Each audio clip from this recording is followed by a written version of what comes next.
Maganda rin nahuli natin. Bali dalawang dalag tsaka mga tilapia. Yon, another spot to guys. Sorbet agad. Sorbet na naman kami ni RJ. Kasama rin pala natin si Buddy Jo. Naiwan na dun sa bungad. So lumusong ako hanggang hita yung tubig. Diyan sa bukid na yan. Ito sapang maliit. Yan. Dito kami pupwesto sa puno ng akasya. Sa ano kachamba tayo dito. Yan. May nakita ako maliliit lang. Pero baka sakali mamaya may pagka medyo tanghali na. Baka may lumabas na malalaki. Kuha natin. Sakto, itong puno ng akasya walang sukal. Kaya kuha natin medyo maluwang-luwang din. Tara. Set up na tayo, baka may magpakita na.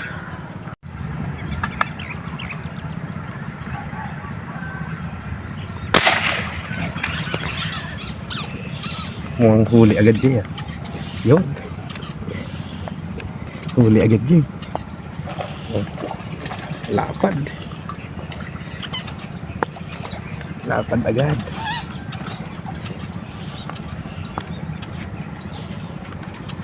Dalawa itong magkasama diyan.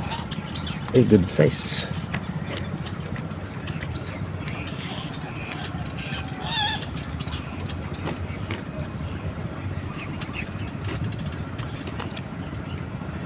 Wow.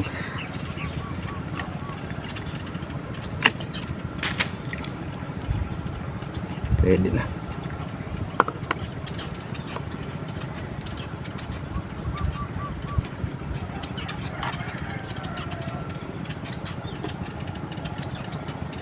Nice.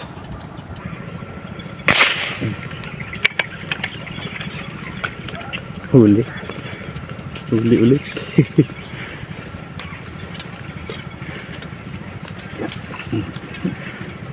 Dalawa agad guys, kakakit lang. Sinabit.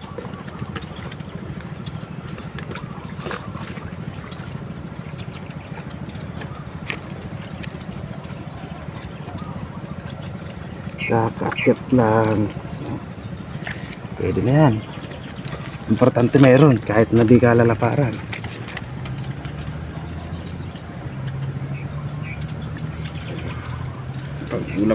Pang-ulam na din to.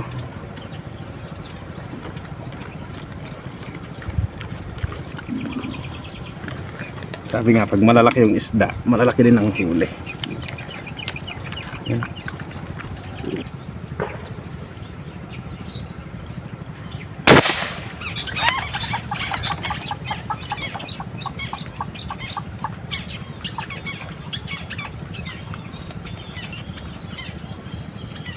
Huli.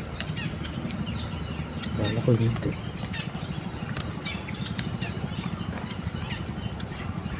Huli ko na dyan.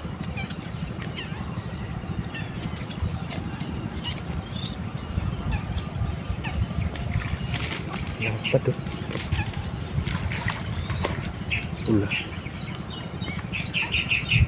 Ganda ng kulay ng tilapia rito. Na sumagad yung hangin ng area natin diya.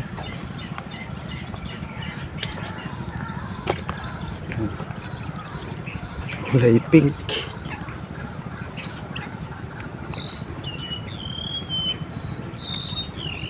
Buti na butan. Maubos yung hangin na. Ayan.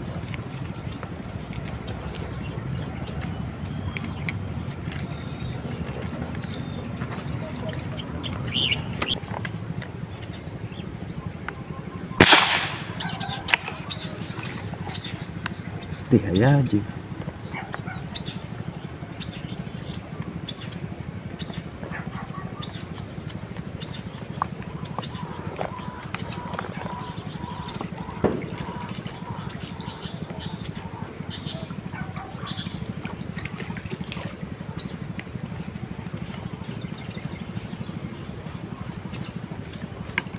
Pwede na yan, mga prituhin.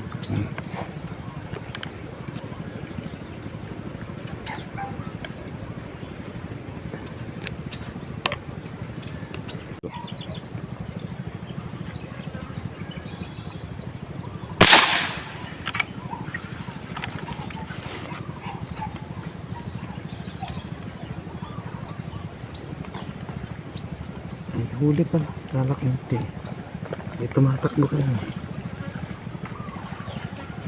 Ang dalawa pa. Nadamay pa isang maliit to. Wala akong tatas prito ngayon.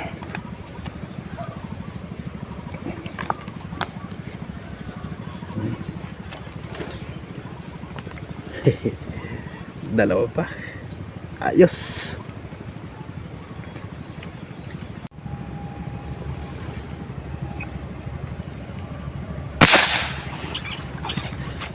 Tinanahaan niya, umigwal ano? Oo. Dalag. Nakalubog eh, nakaharap pa to. Nakasabit. Laki-laki na to. Dumpot, nakaharap eh. Yun.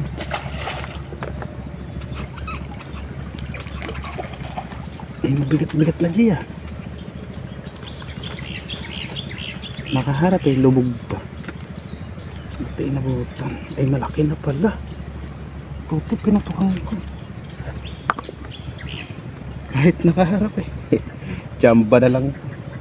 Ito tinatawag na chamba.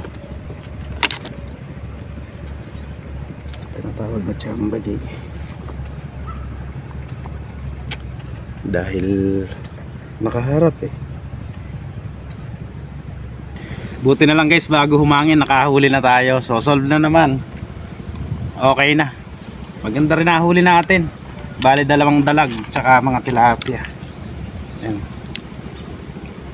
Di man sila kalalakihan pero okay na, siguradong pang-ulam. Ano? Balikan natin to.